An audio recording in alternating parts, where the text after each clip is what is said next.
Welcome to doctor Shaindas commerce classes. इस video में हम ऑब्जेक्टिव्स ऑफ अकाउंटिंग के बारे में जानेंगे। जैसा कि आपने इंट्रोडक्शन टू अकाउंटिंग में जाना कि अकाउंटिंग एक सिस्टमेटिक प्रोसेस है।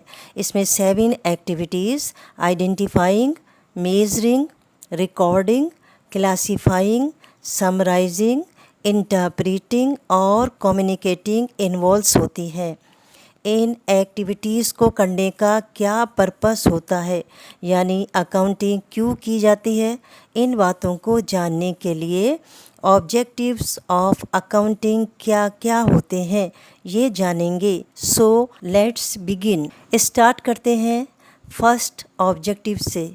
To keep systematic and complete records of business transactions, यानी बिजनेस ट्रांजेक्शन्स का कंप्लीट और सिस्टमेटिक तरीके से लेखा करना। Accounting is the language of business transactions. Accounting को बिजनेस ट्रांजेक्शन्स की लैंग्वेज माना जाता है। हम जानते हैं कि बिजनेस में होने वाले सभी ट्रांजेक्शन्स को ओरली याद रखना पॉसिबल नहीं होता। ऐसे में अकाउंटिंग का मेन ऑब्जेक्टिव्स ही यही होता है कि बिजनेस के सारे ट्रांजैक्शंस को रूल्स के अकॉर्डिंग एक सिस्टमेटिक वे में रिकॉर्ड किया जाए। बिजनेस के सारे ट्रांजैक्शन सबसे पहले जर्नल या फिर सब्सिडियरी बुक्स में रिकॉर्ड किए जाते हैं, फिर इनकी लेज़र में पोस्टिंग की जाती है। इस तरह से बिजनेस के सारे ट्रांजैक्शंस का एक सिस्टमेटिक रिकॉर्ड रखा जाता है। नेक्स्ट ऑब्जेक्टिव है टू डिटरमाइन नेट प्रॉफिट और लॉस, यानी शुद्ध लाभ या हानि का निर्धारण करना। हम सभी जानते हैं कि बिजनेस करने का मेन पर्पस प्रॉफिट अर्न करना होता है। ऐसे में एवरी बिजनेस ऑर्गेनाइजेशन ये जानना चाहते हैं कि उन्हें प्रॉफिट हो रहा है या लॉस। सो अकाउंटिंग करने का सेकंड ऑब्जेक्टिव्स ये होता है कि किसी पार्टिकुलर पीरियड में एक बिजनेस को कितना प्रॉफिट हुआ है या फिर कितना लॉस हुआ है, इसका पता चल सके। इसकी कैलकुलेशन करने के लिए trading account and profit and loss account prepare किए जाते हैं। इसके बाद नेक्स्ट ऑब्जेक्टिव है to ascertain financial position of the business, यानी बिजनेस की फाइनेंशियल पोजीशन को जानना। किसी भी बिजनेस ऑर्गेनाइजेशन के लिए उसके बिजनेस का सिर्फ प्रॉफिट और लॉस का जानना ही काफ़ी नहीं होता, उसे अपने बिजनेस की फाइनेंशियल हेल्थ के बारे में भी जानना बहुत ज़रूरी होता है।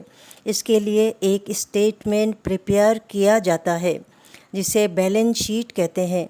इसके राइट साइड में बिजनेस की एसेट्स और उसकी वैल्यूज़ को शो किया जाता है। इसके लेफ़्ट साइड में लायबिलिटीज़ और उसकी कैपिटल को शो किया जाता है।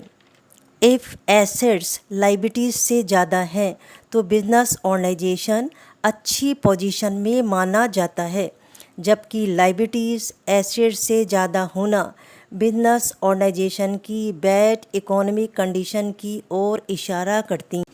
नेक्स्ट ऑब्जेक्टिव है to provide accounting information to the interested parties, यानी बिजनेस में इंटरेस्ट रखने वाली पार्टीज़ को इंफॉर्मेशन प्रोवाइड करना। बिजनेस ऑनर के अलावा बिजनेस में इंटरेस्ट रखने वाले कई यूज़र्स होते हैं। कुछ एक्सटर्नल यूज़र्स होते हैं जो बिजनेस के बाहर के होते हैं, जैसे government, investor, consumers, suppliers, bank etcetera. जबकि कुछ इंटरनल यूज़र्स होते हैं जो बिजनेस ऑर्गेनाइजेशन के अंदर ही वर्क करते हैं, जैसे managers, officers, workers, sales staff, employees etcetera. Both external और इंटरनल यूज़र्स को बिजनेस में डिसीजन लेने के लिए इंफॉर्मेशन की ज़रूरत होती है। ऐसे में अकाउंटिंग का एक और इम्पोर्टेंट ऑब्जेक्टिव ये होता है कि इंटरेस्टेड यूज़र्स को वो अकाउंटिंग इंफॉर्मेशन अवेलेबल कराएं जिनकी उनको ज़रूरत है। जिससे वे साउंड और रियलिस्टिक डिसीजन ले सकें। So finally, we conclude accounting objectives an important and essential part of an organization and goes a long way in establishing the credibility and accountability of the business positively.